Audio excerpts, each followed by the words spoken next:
Hello students, आप सभी का जय सैनिक क्लासेज में स्वागत है। तो आज हमारा जो टॉपिक है वो ऑप्टिक्स में सेकंड पार्ट शुरू होने जा रहा है। इससे पहले हमने फर्स्ट पार्ट वाला अपलोड कर दिया है, आप सभी उसको देखे इस वाली वीडियो में आए हो। तो हमने प्रकाश के बारे में बात की थी, फर्स्ट पार्ट था उसमें। तो प्रकाश क्या होता है? प्रकाश एक प्रकार की ऊर्जा होती है। इसके बाद हमने देखा था कि जो प्रकाश का जो वेग होता है वो सर्वाधिक 3 × 10 की पावर 8 मीटर पर सेकंड होता है। और जो सर्वाधिक जो प्रकाश पाया जाता है वो निर्वात में पाया जाता है। यह किसने, कौन से वैज्ञानिक ने बताया? रोमर नामक वैज्ञानिक ने बताया कि जो सर्वाधिक जो प्रकाश पाया जाता है वो निर्वात में पाया जाता है। इसके बाद हमने नेक्स्ट देखा था कि प्रकाश की जो द्वैत प्रकृति होती है वह डी ब्रोगली नामक वैज्ञानिक द्वारा दी गई थी। और इसमें क्या बताया था कि प्रकाश दो रूपों में पाया जाता है, या उसकी दो प्रकृति होती है, जिसमें हमने तरंग और कणीय प्रकृति को देखा था। और जो तरंग वाली जो हमारे प्रकाश की जो प्रकृति थी उसमें आज हम अपवर्तन, परावर्तन, पूर्णांतरिक परावर्तन, व्यतिकरण, ध्रुवण आदि की जो घटनाएं घटती है उसमें जो प्रकाश की जो प्रकृति ली जाती है वो कैसे ली जाती है? तो वो तरंग प्रकृति ली जाती है। इसके बाद हमने नेक्स्ट देखा था कि जो प्रकाश का जो कणीय जो प्रकृति होती है उसमें क्या होता है, प्रकाश को हम कणों या फोटोनों या पैकेट्स के रूप में उसको लिया जाता है। यदि किसी धातु की सतह से हम इलेक्ट्रॉन का उत्सर्जन कर रहे हैं तो वहां से हम कणों के रूप में उनका उत्सर्जन करेंगे।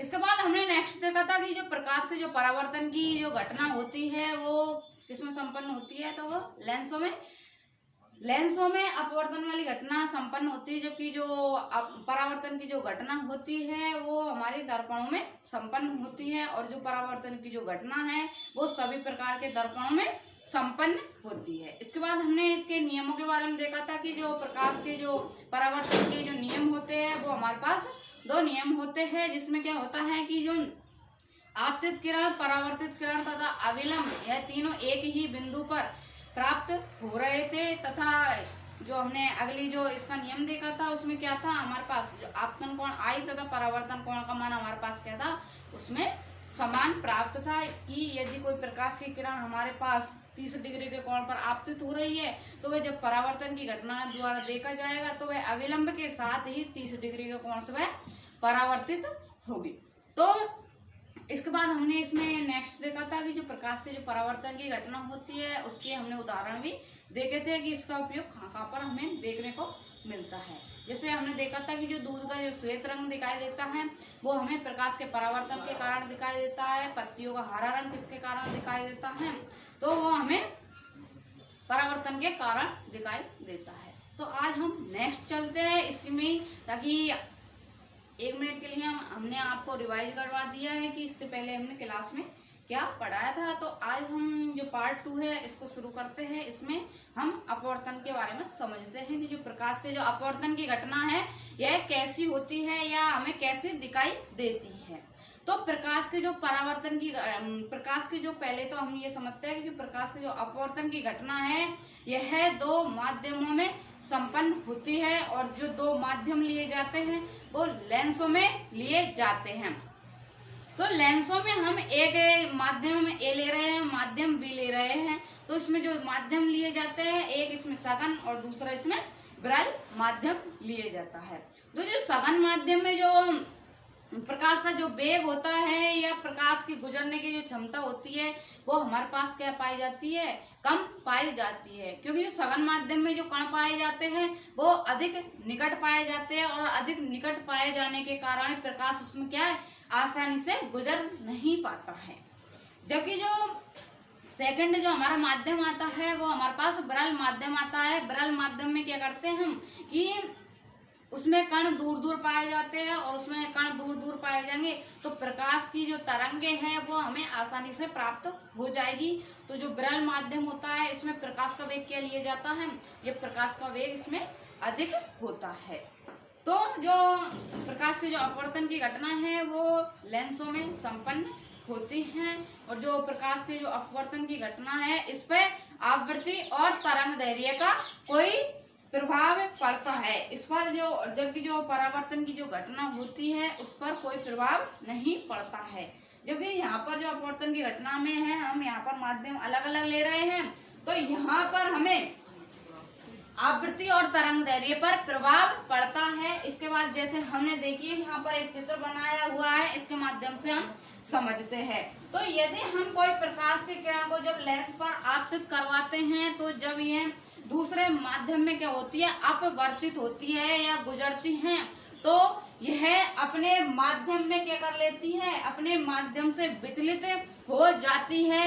यह अपने मार्ग में सीधी न जाकर या तो अविलंब की ओर झुक जाती है या अविलंब से दूर हट जाती है। इसी घटना को हम क्या कहते हैं, प्रकाश के अपवर्तन की घटना कहते हैं। कि कोई प्रकाश की किरण है वो अपने मार्ग से विचलित हो रही है तो वो हमारे क्या कहलाएगी, प्रकाश के अपवर्तन की घटना कहलाएगी। तो यहाँ पर देखिए हमने माध्यम ए और माध्यम बी लिया हुआ है। तो यहाँ पर आपतित किरण अविलंब के साथ आई कोण बनाते हुए आपतित हो रही है। जब ये सेकंड माध्यम में गुजरेगी तो क्योंकि हम जानते हैं कि जो हमारे पास जो सघन माध्यम लिया जाता है उसमें जो प्रकाश का जो वेग पाया जाता है वो हमारे पास कम पाया जाता है, इसलिए यह प्रकाश की जो किरण है वो अविलंब की तरफ झुक चुकी है। जबकि यदि इस माध्यम में अगर हम विरल माध्यम लेते हैं तो ये प्रकाश की किरण इधर की तरफ या अविलंब से दूर हट जाती है। तो इसके बाद जैसे हमने देखा था कि जो प्रकाश के अपवर्तन के जो नियम होते हैं उसमें भी हमारे यहाँ पर दो नियम होते हैं। तो यहाँ पर देखिए कि हमारे जो दो नियम होते हैं इसमें क्या होता है, पहला नियम इसमें परावर्तन और अपवर्तन के सेम होते हैं। तो इसमें जो आपतित किरण, अपवर्तित किरण तथा अविलंब यह तीनों एक ही बिंदु पर क्या हमें प्राप्त हो रहे हैं, यह तीनों एक ही तल में हमें दिखाई दे रहे हैं। तथा जो इसका जो सेकंड नियम है वो हमारे पास क्या होता है, स्नेल का नियम। स्नेल का नियम अधिकतर बहुत सारी एग्जामों में पूछा जाता है कि स्नेल का नियम क्या होता है। तो जो हमारे पास जो आपतन कोण की जड़ होती है तथा जो अपवर्तन कोण की जड़ होती है उसका जो अनुपात होता है वो हमारे पास क्या होता है, एक स्थिरांक के बराबर होता है। तो यहाँ पर हमें आपतन कोण की जड़ दे के रखी है और यहाँ पर अपवर्तन या अपवर्तित किरण की जड़ दे के रखी है। तो हमें जब इसका जो मान आएगा वो हमारे पास किसके बराबर आएगा, एक स्थिरांक के बराबर आता है। कि एक स्थिरांक मतलब एक मैथमेटिकल यहाँ पर वैल्यू आती है। जैसे हमें दिया हुआ है कि यहाँ पर कोई प्रकाश की किरण 30 डिग्री के कोण से हमें यहाँ पर आपतित होती हुई दिखाई दे रही है या आई का मान हमें 30 डिग्री दिया हुआ है। तो इसके बाद जो हमारे पास जो अपवर्तित किरण है वो अविलंब के साथ, वो हमें अविलंब के साथ यदि 15 डिग्री का कोण दिया हुआ है तो हम यहाँ से इसका मान ज्ञात कर सकते हैं। तो हमारे पास जो इसका जो मान आएगा वो हमारे पास एक स्थिरांक के बराबर आएगा। तो आपतन कोण की जा तथा अपवर्तन कोण की जा का जो अनुपात होता है वो हमारे पास क्या होता है, एक स्थिरांक के बराबर होता है। तो यहाँ पर देखिए कि हमने यहाँ पर एक सघन माध्यम लिया हुआ है, दूसरा क्या लिया हुआ है, यहाँ पर हमने विरल माध्यम लिया हुआ है। इसी प्रकार हमने जो एक और इसकी स्ट्रक्चर बनाई है वो यहाँ पर एक विरल माध्यम ली हुई है तथा दूसरे हमारे पास क्या है, सघन माध्यम है। तो चूंकि हम जानते हैं कि जो सघन जो हमारे पास जो माध्यम होता है इसमें जो प्रकाश का वेग लिया जाता है वो हमारे पास क्या आता है, कम आता है। जबकि जो विरल माध्यम होता है इसमें जो प्रकाश का जो वेग पाया जाता है वो हमारे पास क्या पाया जाता है, अधिक पाया जाता है। तो हम जब कोई प्रकाश की किरण को यदि सघन माध्यम से विरल माध्यम में प्रवेश करवाते हैं तो यह प्रकाश की जो अपवर्तित प्रकाश की जो किरण होती है वो क्या होती है, अविलंब से दूर हट जाती है। तो अविलंब से यहाँ पर दूर हट गई तो यह प्रकाश की किरण सीधी नहीं जाकर अविलंब से दूर हट गई है। तो यह अपने मार्ग से क्या हो चुकी है, विचलित हो चुकी है। और ये विचलित होने की जो घटना होती है उसे ही हम प्रकाश के अपवर्तन की घटना कहते हैं।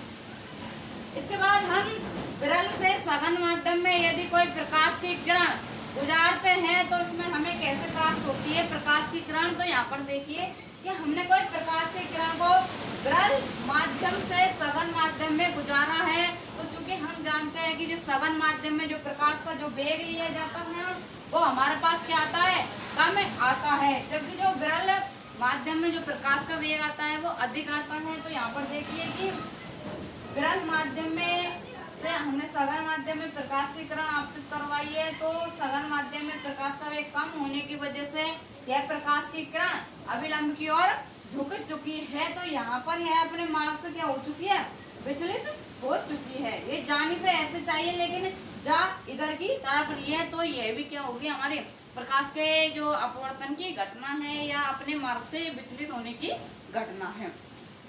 तो इस जगह से भी आपसे क्वेश्चन पूछ लिया जाता है घुमा के कि यदि प्रकाश के अपवर्तन की घटना में यदि कोई प्रकाश की किरण सघन से विरल माध्यम में प्रवेश कर रही है तो वह अभिलंब की ओर झुकेगी या अभिलंब से दूर जाएगी। तो यदि सघन से विरल में गुजरेगी तो वह क्या होगी, अभिलंब से दूर हटेगी। और यदि आपसे पूछा जाए कि यदि कोई प्रकाश की किरण विरल माध्यम से इसमें सघन माध्यम में गुजर रही है तो यहाँ पर जो प्रकाश की किरण है वो अभिलंब की ओर झुकेगी या अभिलंब से दूर जाएगी, तो वो अभिलंब की ओर झुक जाती है। तो यहाँ पर ही हमने यही लिखा है कि जब कोई प्रकाश की किरण सघन माध्यम से विरल माध्यम में गुजरती है तो वह अभिलंब से क्या हो जाती है, दूर हट जाती है। तो यही हमने आपको चित्र से बता दिया है कि यदि सघन से विरल में है तो वह अभिलंब से दूर हट जाएगी। यदि कोई प्रकाश की किरणें विरल माध्यम से सघन माध्यम में गुजरती है तो वह अभिलंब की ओर झुक जाती है। तो यह वाली जो घटना है वो हमने ये सेकंड वाला लिख दिया। इसके बाद हम इसके उदाहरणों के बारे में देखते हैं कि जैसे आप सभी से जो क्वेश्चन पूछे जाते हैं वो अधिकतर उदाहरणों से पूछे जाते हैं।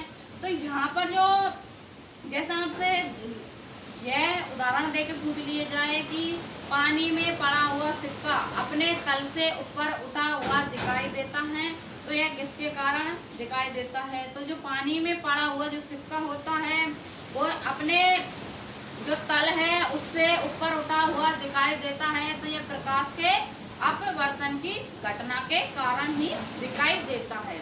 आप सभी ने देखा होगा कि जो पानी में पड़ा हुआ जो नींबू है वो अपने वास्तविक आकार से बड़ा दिखाई देता है, तो इसका कारण क्या है। तो जो पानी में पड़ा हुआ जो नींबू है वो अपने वास्तविक आकार के कारण बड़ा दिखाई देता है, तो इसका कारण क्या है, अपवर्तन। क्योंकि हम जानते हैं कि जो पानी में जो पानी है वह हमारे लिए क्या हो गया है, एक प्रकार का सघन माध्यम हो गया है, तथा जो बाहर वायु है जहाँ से हम देख रहे हैं ये निर्वात है वो हमारे पास क्या हो गया है, विरल माध्यम हो गया है। और चूंकि हम जानते हैं कि जो प्रकाश की जो अपवर्तन की घटना है वो एक माध्यम से दूसरे माध्यम में संपन्न होती है, जब वह एक माध्यम से दूसरे माध्यम में संपन्न होती है तो वह अपने पथ से क्या हो जाती है, विचलित हो जाती हैं। और पथ से विचलित होने की घटनाएं अपवर्तन कहलाती हैं। अपवर्तन के कारण ही जो नींबू का आकार है वो अपने वास्तविक आकार से बड़ा दिखाई देता है यदि नींबू जल में पड़ा हुआ है तो। इसके बाद हम नेक्स्ट देखते हैं कि आप सभी ने गौर करके भी देखा होगा लेकिन आपने उतना ध्यान नहीं दिया होगा कि जैसे आपने समुद्र में मछलियां देखी होगी तो वह अपने वास्तविक आकार या अपने तल से ऊपर उठी हुई दिखाई देती है। तो चूंकि वहां पर जो समुद्र है उसमें जो जल लिए जा रहा है वहां पर वो सघन माध्यम का कार्य कर रहा है, जबकि जहां पर से हम देख रहे हैं हमारे नेत्र जहां पर उपस्थित है तो वो हमारे लिए वो माध्यम कैसा हो गया है, विरल माध्यम हो गया है। तो जैसे ही हम उस पर दृष्टि डाल के देखते हैं तो हमें वह अपने पथ से विचलित होती हुई दिखाई देती हैं। तो जो समुद्र में पड़ी हुई मछलियां हैं वह अपने पास जो तल है उससे ऊपर उठी हुई दिखाई देती है। इसके बाद हम इसमें देखते हैं कि जैसा आप सभी ने देखा होगा कि ये उदाहरण बहुत बार पूछ भी लिया जाता है कि जो पानी में पड़ी हुई लकड़ी का टुकड़ा या पेंसिल का जो टुकड़ा है वो टेढ़ा हुआ दिखाई देता है, तो इसका कारण क्या है। तो जो यहाँ पर हमने देखा था कि जो पानी है उसमें हम क्या ले रहे हैं, पानी हमारे लिए यहाँ पर सघन माध्यम का कार्य कर रहा है, तथा जहाँ से हम देख रहे हैं वहां वह विरल माध्यम का कार्य कर रहा है। तो इसमें क्या हो रहा है कि हमें जो पेंसिल का टुकड़ा है या लकड़ी का टुकड़ा है वो हमें टेढ़ा हुआ दिखाई देता है पानी में, तो वहां पर उसका पथ क्या हो रहा है, विचलित हो रहा है, इसलिए वो हमें टेढ़ा दिखाई देता है। इसी प्रकार आप सभी ने देखा होगा कि जो एक्वेरियम होता है या प्रयोगशाला होती है उसमें मछलियां जिसमें रहती है, तो उसका जो मछलियों का जो आकार होता है उसमें क्या दिखाई देता है, हमें उसके वास्तविक आकार से बड़ा दिखाई देता है।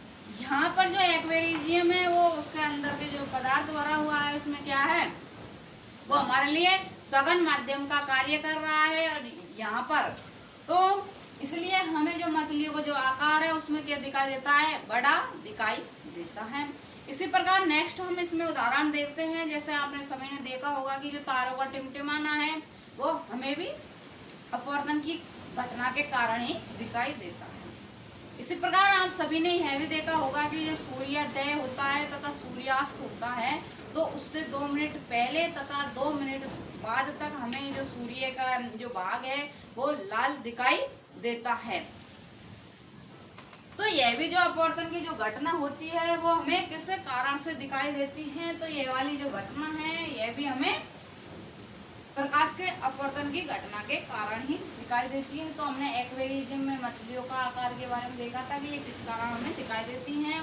सूर्योदय तथा सूर्यास्त के 2 मिनट पहले, जब आप सभी ने देखा होगा कि जब सूर्योदय हो रहा है तो उससे पहले आपको लाल भाग दिखाई देता है, जबकि जो सूर्यास्त हो जाता है तो उसके 2 मिनट बाद तक आपको उसका लाल भाग दिखाई देता है। तो वो अपवर्तन की घटना के कारण ही दिखाई देता है। इसके बाद हम इसमें नेक्स्ट चलते हैं कि जो हमारा जो नेक्स्ट टॉपिक है इसमें अपवर्तनांक। तो अपवर्तनांक क्या होता है, तो जैसे हमने अभी जो अपवर्तन वाली जो घटना देखी है, प्रकाश के अपवर्तन की घटना, यह लेंसों में संपन्न हो रही थी।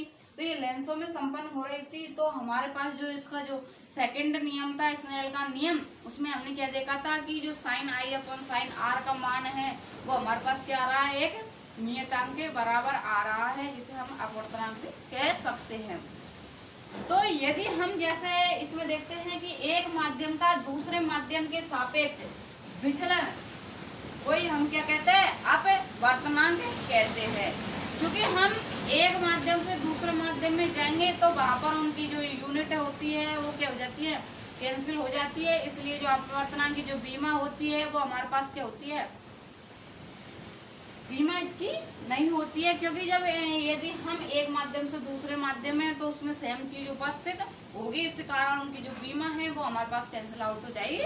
तो इसी प्रकार इसकी जो यूनिट है इसकी कोई इकाई नहीं होती है, यह एक बीमाहीन राशि होती है। इसके बाद हम इसमें नेक्स्ट देखते हैं कि जो सर्वाधिक जो हमें अपवर्तनांक पाया जाता है वो हीरे का पाया जाता है, जबकि जो सबसे कम अपवर्तनांक पाया जाता है वो हमें निर्वात का पाया जाता है 0। जबकि हीरे का जो अपवर्तनांक होता है वो हमारे पास 2.42 होता है, तथा वायु का जो अपवर्तनांक का जो मान होता है वो हमारे पास क्या होता है, 1 होता है। इसके बाद हम नेक्स्ट जो हमारा जो टॉपिक है इसके बारे में हम बात करेंगे। तो आज के लिए इतना ही, और नेक्स्ट वीडियो देखने के लिए आप सभी का स्वागत है। यदि आप सभी को हमारी वीडियो अच्छी लगी हो तो प्लीज़ इसको लाइक कर देना और चैनल को सब्सक्राइब कर देना, बेल आइकन दबाना न भूलें ताकि आने वाले नोटिफिकेशन आपको आसानी से प्राप्त हो जाए। थैंक यू, धन्यवाद।